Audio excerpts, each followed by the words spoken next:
atau yang disingkat dengan NU, adalah sebuah organisasi Islam terbesar di Indonesia. Organisasi ini berdiri pada tanggal 31 Januari tahun 1926 dan bergerak di bidang keagamaan, pendidikan, sosial, dan ekonomi.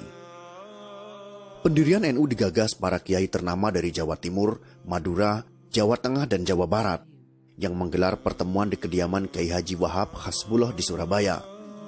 Selain Kiai Haji Wahab Hasbullah, pertemuan para kiai itu juga merupakan prakarsa dari Kiai Haji Hasyim Asy'ari.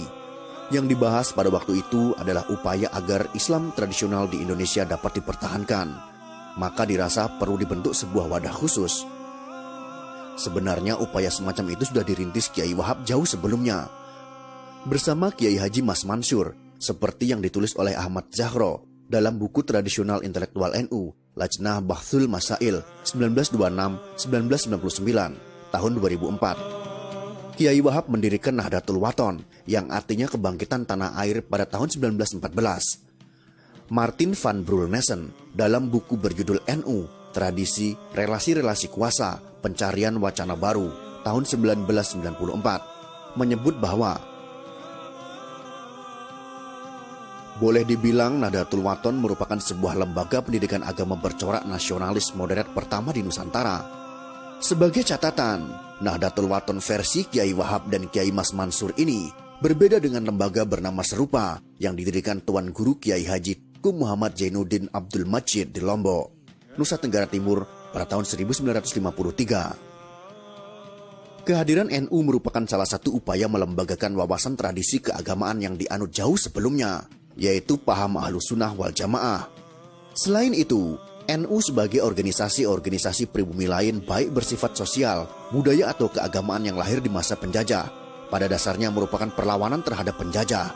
Hal ini didasarkan berdirinya NU dipengaruhi kondisi politik dalam dan luar negeri, sekaligus merupakan kebangkitan kesadaran politik yang ditampakkan dalam wujud gerakan organisasi dalam menjawab kepentingan nasional dan dunia Islam pada umumnya.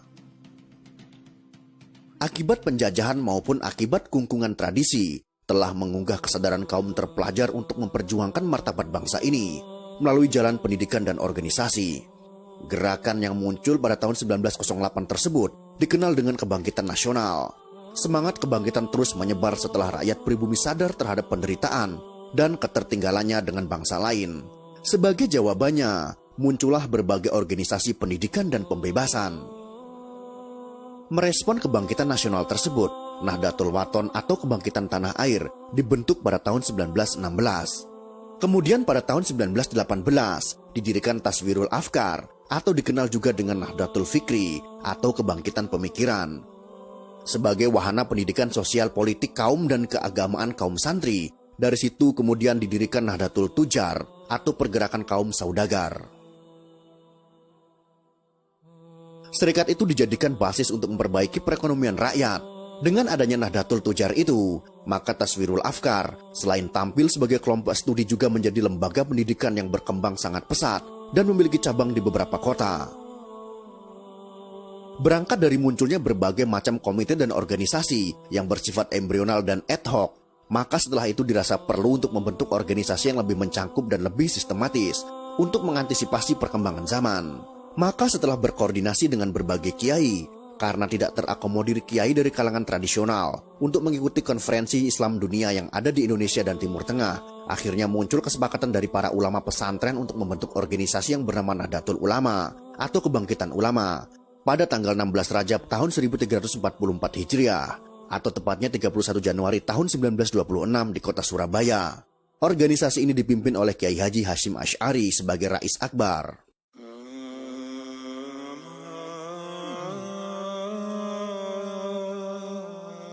Ada banyak faktor yang melatar belakangi berdirinya NU. Di antara faktor itu adalah perkembangan dan pembaharuan pemikiran Islam yang menghendaki pelarangan segala bentuk amaliyah kaum Sunni. Sebuah pemikiran agar umat Islam kembali pada ajaran Islam murni, yaitu dengan cara umat Islam melepaskan diri dari sistem bermazhab. Bagi para kiai pesantren, pembaharuan pemikiran keagamaan sejatinya tetap merupakan suatu keniscayaan, namun tidak dengan meninggalkan tradisi keilmuan para ulama terdahulu yang masih relevan. Untuk itu, Jamiah Nahdlatul Ulama cukup mendesak untuk segera didirikan. Untuk menegaskan prinsip dasar organisasi ini, Maka Kiai Haji Hasyim Asy'ari merumuskan kitab Kanun Asasi, yaitu prinsip dasar.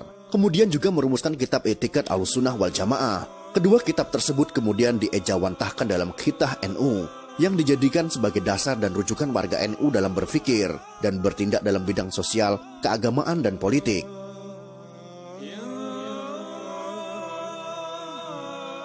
NU menganut faham Ahlussunnah wal Jamaah, merupakan sebuah pola pikir yang mengambil jalan tengah antara ekstrem akli atau rasionalis dengan kaum ekstrem nakli atau skripturalis. Karena itu sumber hukum Islam bagi NU tidak hanya Al-Quran dan Sunnah, tetapi juga menggunakan kemampuan akal ditambah dengan realitas empirik. Cara berpikir seperti itu dirujuk dari pemikir terdahulu, seperti Abu Al-Hasan Al-Asy'ari dan Abu Mansur Al-Maturidi dalam bidang teologi atau tauhid atau ketuhanan. Kemudian dalam bidang fikih, lebih cenderung mengikuti mazhab Imam Syafi'i dan mengakui 3 mazhab yang lain, Imam Hanafi, Imam Maliki, dan Imam Hambali, sebagaimana yang tergambar dalam lambang NU berbintang 4 di bawah. Sementara dalam bidang tasawuf, mengembangkan metode Al-Ghazali dan Syekh Junaid Al-Baghdadi yang mengintegrasikan antara tasawuf dengan syariat. Gagasan kembali ke Khitah pada tahun 1984 merupakan momentum penting untuk menafsirkan kembali ajaran Ahlussunnah wal Jamaah serta merumuskan kembali metode berpikir, baik dalam bidang fikih maupun sosial, serta merumuskan kembali hubungan NU dengan negara. Gerakan tersebut berhasil kembali membangkitkan gairah pemikiran dan dinamika sosial dalam NU. Dalam mendukung basis pendukung atau warga NU, ada beberapa istilah yang perlu diperjelas, yaitu anggota, pendukung atau simpatisan, serta muslim tradisionalis yang sepaham dengan NU. Jika istilah warga disamakan dengan istilah anggota, maka sampai hari ini tidak ada satu dokumen resmi pun yang bisa dirujuk untuk itu. Hal ini karena sampai saat ini tidak ada upaya serius di tubuh NU di tingkat apapun untuk mengelola keanggotaannya. Apabila dilihat dari segi pendukung atau simpatisan, ada 2 cara melihatnya. Dari segi politik, bisa dilihat dari jumlah perolehan suara partai-partai yang berbasis atau diasosiasikan dengan NU seperti PKB, PNU, PKU, Partai Sunni, dan sebagian dari P3. Sedangkan dari segi paham keagamaan, maka bisa dilihat dari jumlah orang yang mendukung dan mengikuti paham keagamaan NU. Maka dalam hal ini bisa merujuk dari hasil penelitian Saiful Mujani pada tahun 2002, yaitu berkisar 48% dari Muslim santri Indonesia. Suwadi Asy'ari memperkirakan ada sekitar 51 juta dari Muslim santri Indonesia dapat dikatakan pendukung atau pengikut paham keagamaan NU. Jumlah keseluruhan Muslim santri yang disebut sampai 80 juta atau lebih merupakan mereka yang sama paham keagamaannya dengan paham keagamaan NU. Namun belum tentu mereka ini semuanya warga NU atau mau disebut berafiliasi dengan NU. Berdasarkan lokasi dan karakteristiknya, mayoritas pengikut NU terdapat di Pulau Jawa, Kalimantan, Sulawesi, dan Sumatera. Pada perkembangan terakhir terlihat bahwa pengikut NU mempunyai profesi beragam. Meskipun sebagian besar di antara mereka adalah rakyat jelata, baik di perkotaan maupun di pedesaan, mereka memiliki kohesivitas yang tinggi karena secara sosial ekonomi memiliki problem yang sama, serta selain itu juga sama-sama sangat menjiwai ajaran Ahlussunnah wal Jamaah. Pada umumnya mereka memiliki ikatan cukup kuat dengan dunia pesantren yang merupakan pusat pendidikan rakyat dan cagar budaya NU. Basis pendukung NU ini cenderung mengalami pergeseran. Sejalan dengan pembangunan dan perkembangan industrialisasi, maka penduduk NU di desa banyak yang bermigrasi ke kota, memasuki sektor industri. Maka kalau selama ini basis NU lebih kuat di sektor petani di pedesaan, maka saat ini di sektor buruh di perkotaan juga cukup dominan. Demikian juga dengan terbukanya sistem pendidikan, basis intelektual dalam NU juga semakin meluas. Sejalan dengan cepatnya mobilitas sosial yang terjadi selama ini, belakangan ini NU sudah memiliki sejumlah doktor atau magister dalam berbagai bidang ilmu selain dari ilmu keislaman, baik dari dalam maupun luar negeri, termasuk negara-negara barat.